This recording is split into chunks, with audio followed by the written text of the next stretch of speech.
Romansa mempersembahkan sebuah kisah nyata dewasa yang akan mengguncang emosi dan hasratmu. Jangan lupa subscribe, like, komen, dan share jika kamu ingin lebih banyak cerita seperti ini. Cerita ini bukan untuk hati yang lemah ini, tentang cinta, kehilangan, dan gairah yang membakar di saat paling tak terduga. Hujan turun pelan saat aku berdiri di depan lubang makam, memandangi peti jenazah istriku yang perlahan-lahan diturunkan ke peristirahatan terakhir. Orang-orang mulai melangkah mundur, satu persatu pergi, menyisakan aku dalam kehampaan yang mencengkeram dada seperti tangan dingin kematian. Namaku Gilang, 36 tahun. Dan hari ini, aku secara resmi menjadi duda. Istriku, Maya, meninggal karena kanker ovarium stadium akhir. 2 tahun kami bertarung bersama, dari rumah sakit ke rumah sakit, dari harapan ke keputusasaan. Tapi, akhirnya maut memenangkannya dariku. Yang tersisa hanya tubuhku yang kosong.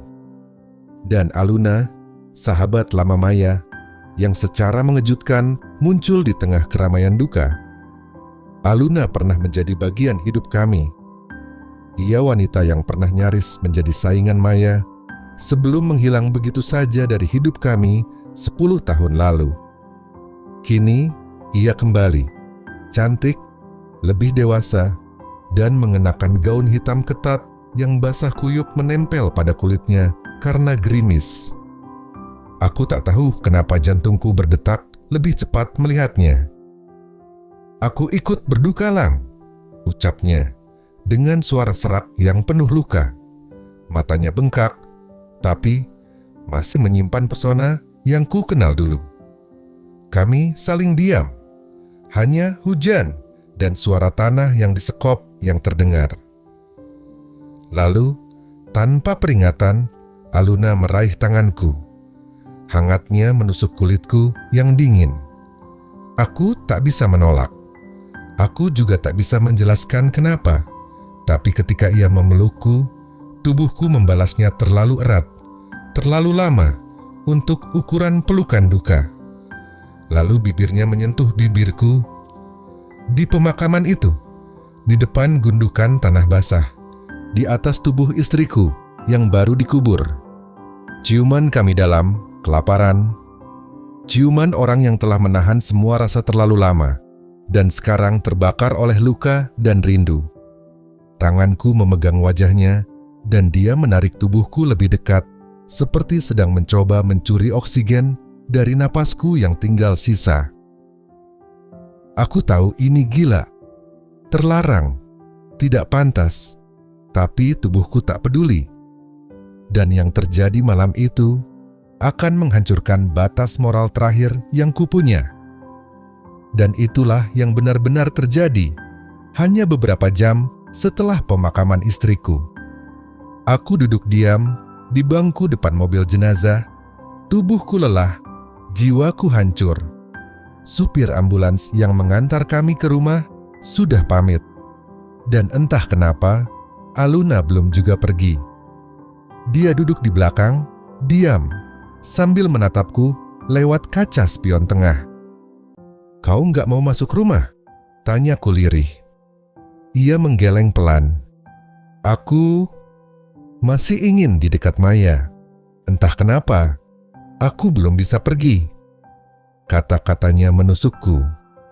Lalu, dengan perlahan, ia membuka pintu dan pindah ke bangku depan, duduk di sampingku.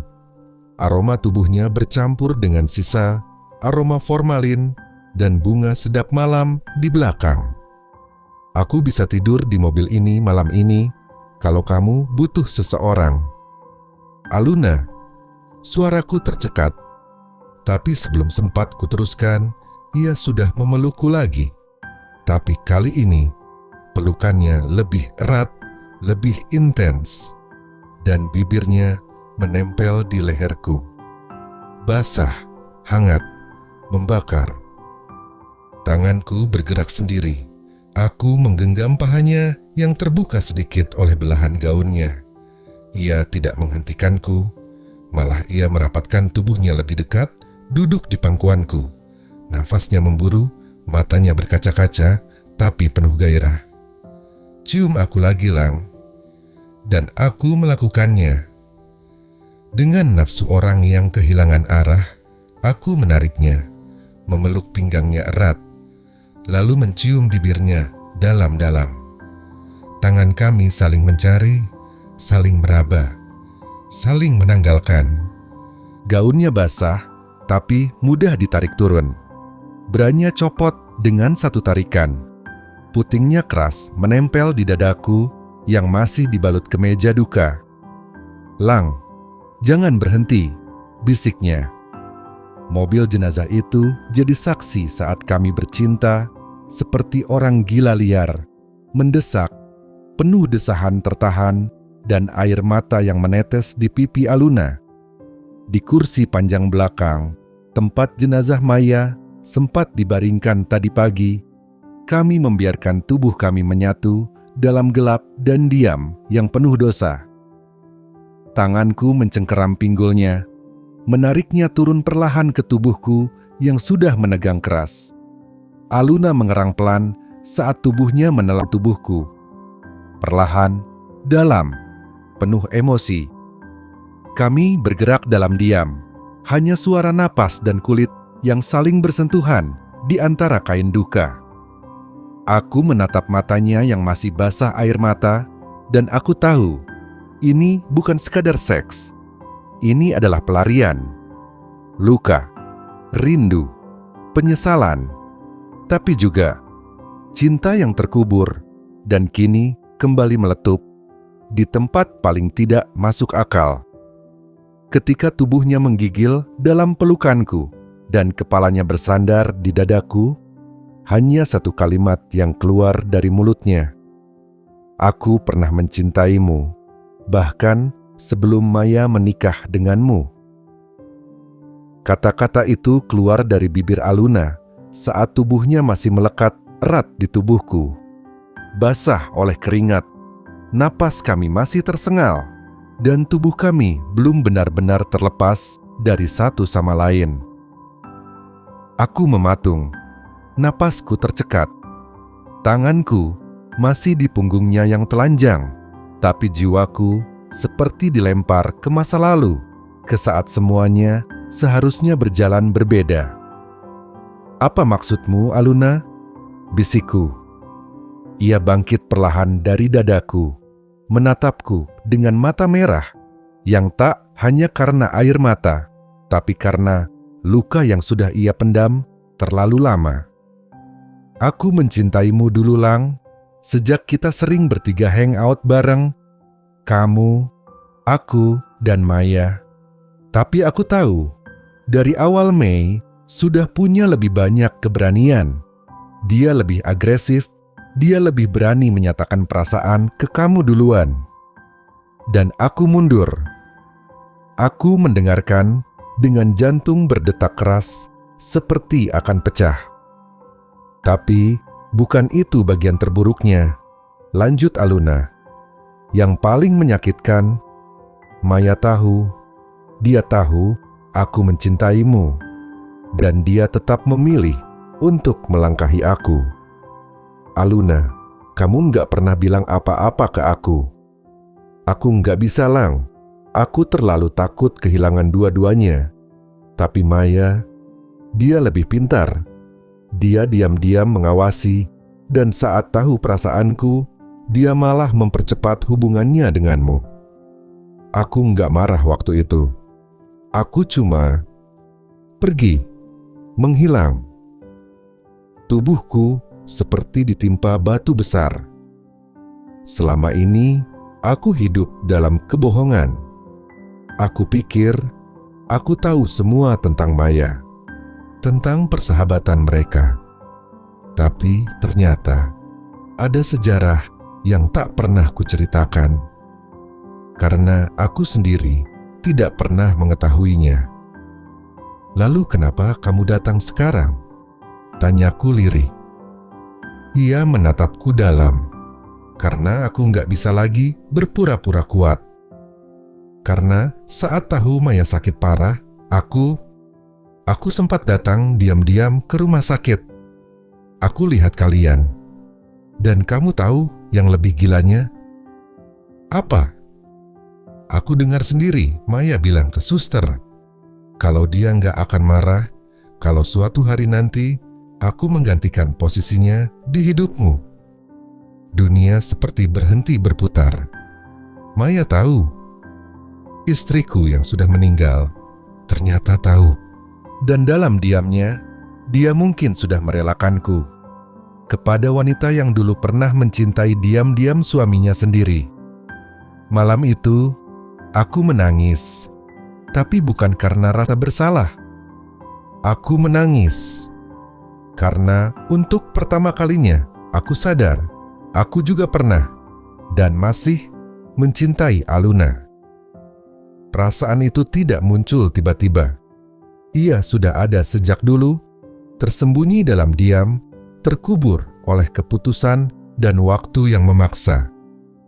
Kilas balik itu menghantamku saat aku terlelap di pelukan Aluna malam itu. Suara hujan di atas mobil jenazah seperti membawa ingatanku kembali ke hari-hari awal ketika aku dan Maya masih hanya sebatas teman, dan Aluna adalah percikan pertama yang membuat jantungku berdetak tidak biasa. Aku ingat malam itu. Kami bertiga pulang dari pesta kampus, terlalu mabuk untuk pulang sendiri. Maya sudah tertidur di kamar kosnya, dan aku entah kenapa duduk berdua dengan Aluna di balkon kecil, hanya diterangi cahaya bulan. "Kamu nggak ngantuk?" tanyaku waktu itu. Aluna tersenyum kecil, lalu menyandarkan kepalanya di pundakku. "Kalau sama kamu, aku pengen lama-lama." Waktu itu aku pikir dia hanya bercanda. Tapi ketika aku menoleh untuk melihat wajahnya, aku melihat mata yang menyimpan lebih dari sekadar persahabatan. Dan ketika bibirnya nyaris menyentuh bibirku, Maya memanggil dari dalam. Segalanya berubah sejak malam itu. Aluna mulai menjaga jarak, dan tak lama kemudian, Maya menyatakan cinta padaku. Aku menerimanya. Aku pikir aku jatuh cinta. Mungkin aku memang jatuh cinta, tapi pada siapa? Karena setelah kami menikah, ada malam-malam di mana aku menatap wajah Maya saat kami bercinta. Tapi bayangan Aluna yang muncul dalam pikiranku. Lekuk tubuhnya, suaranya, dan tatapan mata penuh hasrat itu yang membuatku menegang di ranjang. Aku mencintai Maya, tapi aku terikat oleh sesuatu yang tak pernah selesai bersama Aluna. Dan malam ini, setelah semua luka dan kepergian Maya, rasa itu kembali dengan brutal, meledak, membakar. Aluna masih tertidur di sebelahku, hanya berselimut jaketku. Putingnya menyembul karena udara malam yang dingin. Dan aku menatap tubuhnya seperti seorang pria yang tak pernah benar-benar memiliki wanita yang ia inginkan. Tanganku menyentuh dadanya perlahan. Ia menggeliat kecil, membuka matanya. "Lang, kita nggak boleh gini terus," ucapnya lirih. Tapi tangannya justru menggenggam lenganku dan menuntunku turun ke tubuhnya lagi. "Maya sudah nggak ada," bisikku. "Dan yang ku mau hanya kamu, Aluna." Dan di mobil jenazah itu, untuk kedua kalinya malam itu, kami menyatu lagi. Tapi kali ini berbeda, lebih lambat, lebih dalam, seolah tubuh kami sedang saling mengobati luka yang sudah terlalu lama dibiarkan bernanah. Aku menatap matanya saat aku masuk perlahan. Dia mengerang pelan, memelukku erat, dan untuk pertama kalinya sejak kematian Maya, aku merasa hidup kembali. Tapi kebangkitan itu tak bertahan lama. Pagi datang terlalu cepat, dan sinar matahari yang menembus kaca mobil jenazah terasa seperti cambuk kenyataan. Tubuh Aluna masih menempel padaku, telanjang, hangat, tenang, seakan dunia tak punya hak untuk mengganggu kami. Tapi dunia tetap datang dalam wujud ibuku. Pintu pagar terbuka perlahan. Suara langkah kaki mendekat. Aku mendengarnya, tapi sudah terlambat. Gilang. Suaranya terdengar ragu, seperti belum percaya apa yang baru dilihatnya. Aku menoleh. Ibuku berdiri di depan mobil jenazah itu. Wajahnya pucat, matanya membelalak, tangannya gemetar sambil memegang sebuah rantang berisi bubur. Untukku bubur yang entah kenapa terasa seperti simbol kasih sayang terakhir dari dunia yang kini mungkin akan membenciku.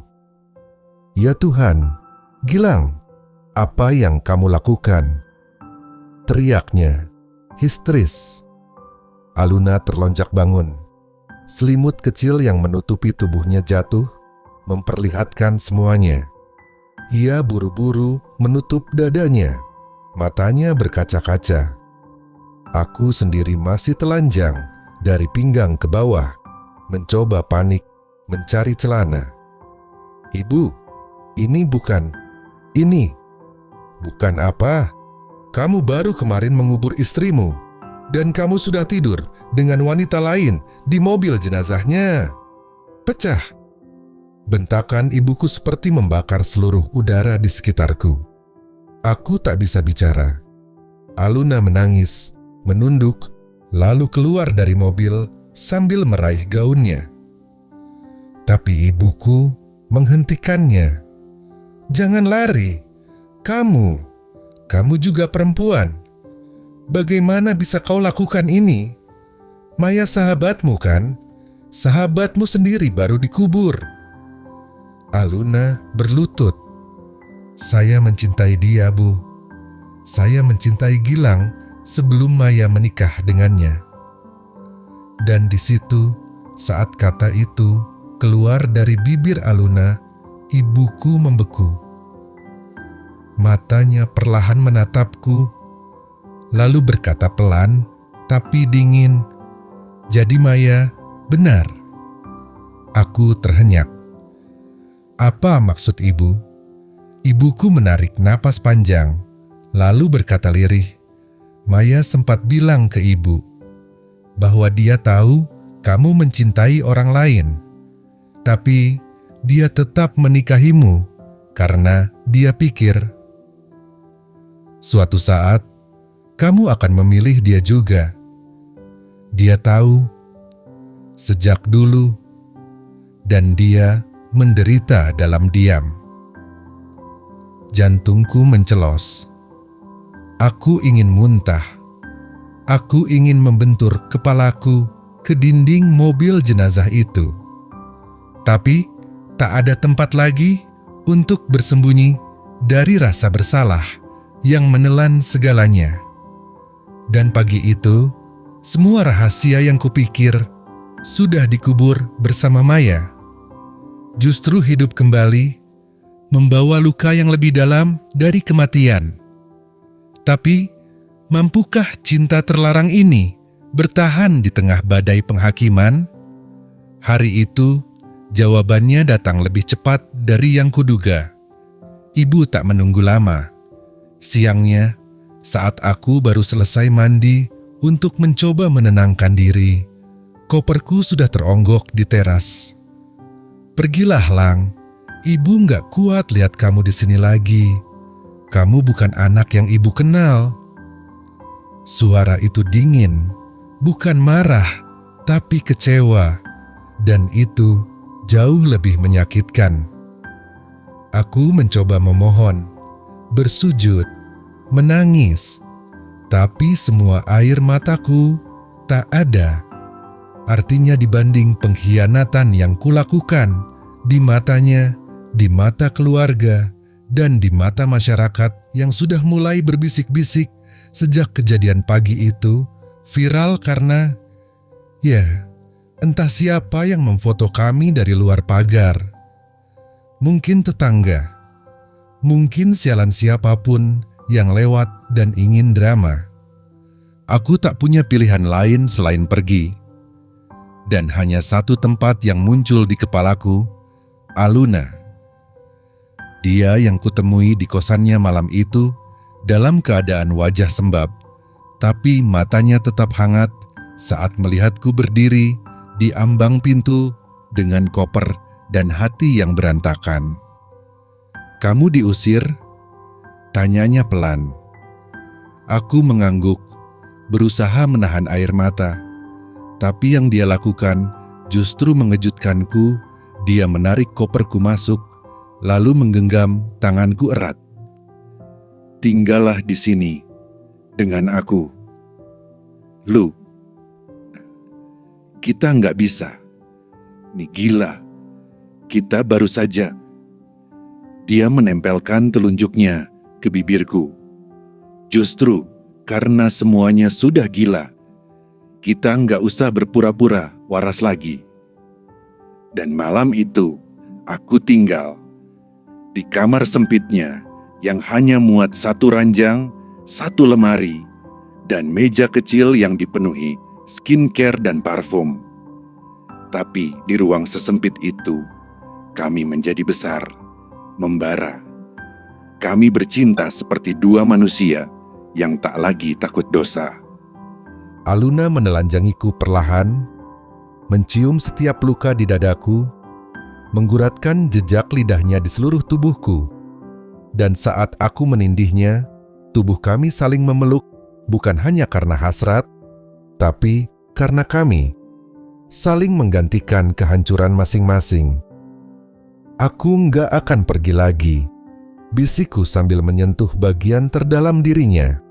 Pelan tapi dalam. "Jangan pernah," desahnya sambil meremas punggungku. Tubuhnya melengkung menerima setiap doronganku. Ranjang tipis itu berderit. Dinding kamar bergema oleh desahan yang tak lagi kami sembunyikan. Aku mencintainya, dalam artian yang paling berdosa dan paling jujur. Dan malam itu, di kamar kos Aluna, cinta kami menemukan rumahnya yang baru. Tapi rumah itu segera diguncang oleh ketukan di pagi yang sunyi. 3 kali keras, penuh tekanan. Seolah bukan tangan biasa yang memanggil, tapi beban masa lalu yang menuntut dibuka. Aku bangkit, masih mengenakan kaos longgar dan celana pendek.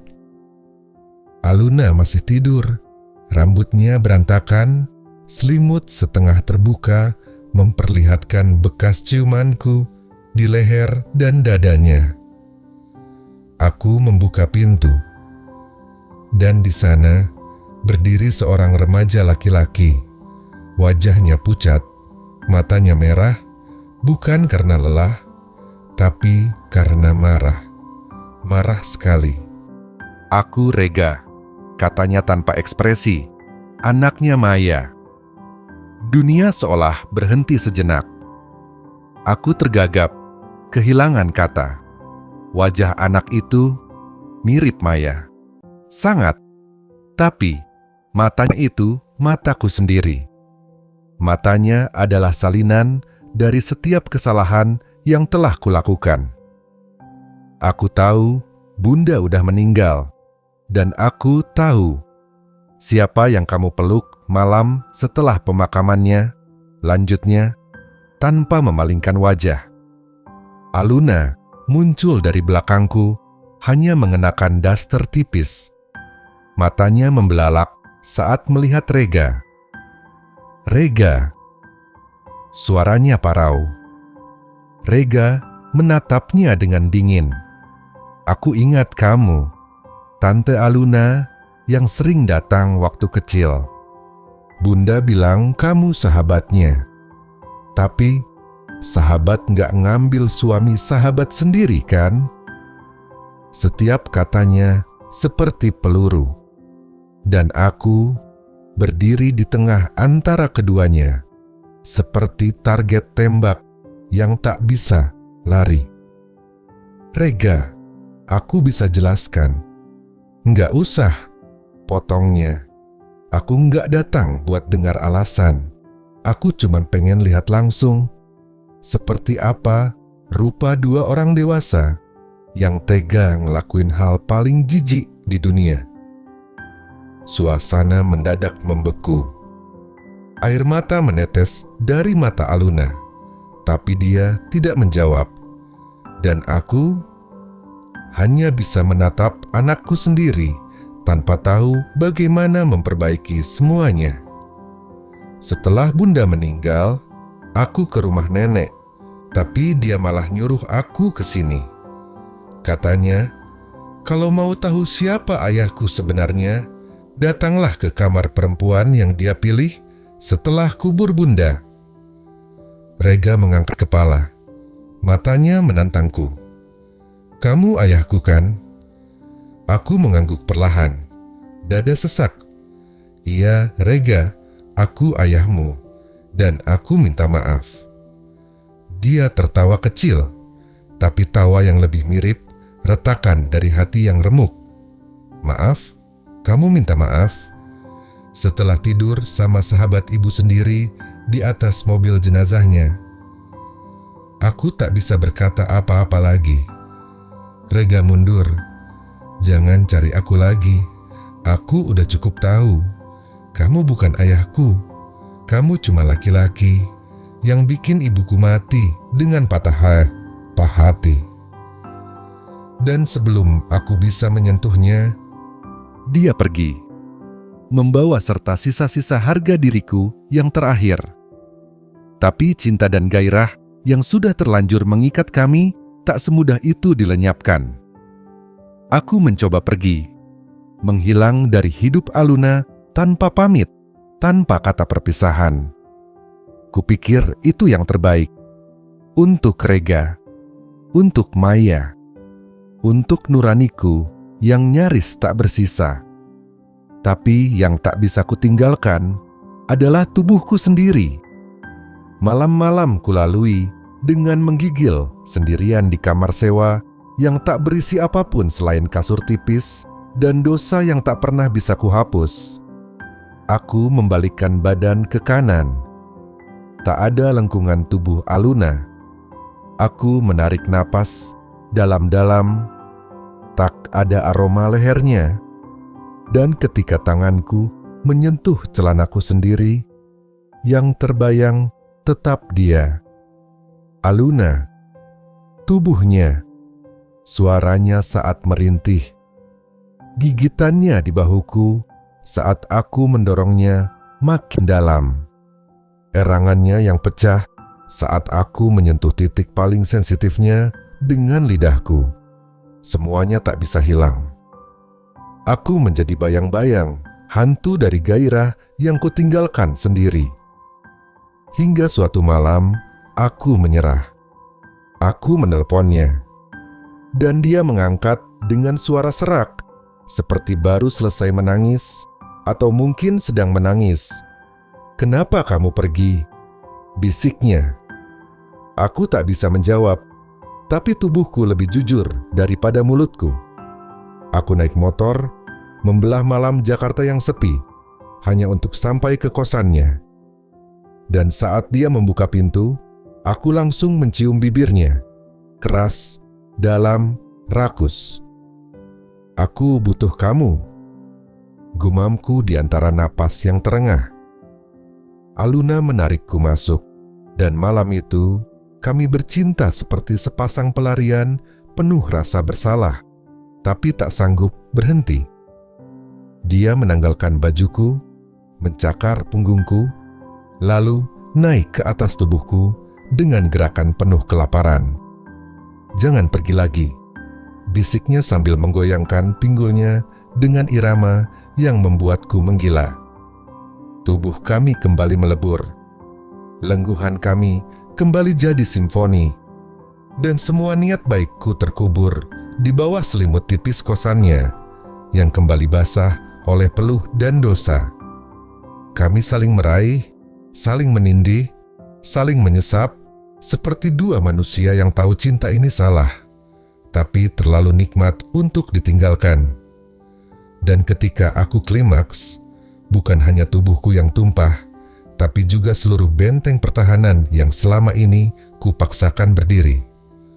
Aku milik Aluna, bukan hanya dalam hati, tapi dalam tubuh, dalam gairah, dalam kebinasaan yang kuterima dengan sadar. Kami mulai bercinta setiap malam, bahkan kadang pagi, kadang siang, di ranjang kos, di kamar mandi, bahkan sekali di tangga darurat. Seolah tubuh kami saling menagih, seolah satu hari tanpa menyatu adalah hari yang sia-sia. Tapi yang kutakuti pelan-pelan terjadi, tubuhku terlalu mengenalnya, tapi hatiku mulai mempertanyakan semuanya. Kami tak lagi bicara tentang masa depan. Kami hanya membicarakan posisi apa yang belum dicoba. Di mana kami ingin bercinta besok? Apakah dia ingin aku menelannya lagi sampai habis? Atau aku yang harus menahannya lebih lama agar klimaks kami bersamaan? Gila, semua ini menjadi candu. Sampai suatu malam, setelah bercinta begitu liar di kamar mandi sampai Aluna nyaris jatuh terpeleset, dia memelukku erat dari belakang, napasnya masih terengah, dan berkata, "Aku kadang ngerasa kamu masih mikirin Maya." Aku terdiam. Atau kamu cuma di sini karena kamu nggak tahu harus kemana lagi? Pertanyaan itu menghantamku seperti tamparan. Karena diam-diam, aku juga menanyakannya ke diriku sendiri. Aku menoleh padanya, menatap wajah yang mulai letih, matanya yang sudah tak secerah dulu. Dan kurasa, aku juga mulai lelah. "Aluna, kamu sendiri. Kamu yakin ini cinta?" Dia tidak menjawab. Kami hanya berdiri dalam keheningan, tubuh kami masih telanjang.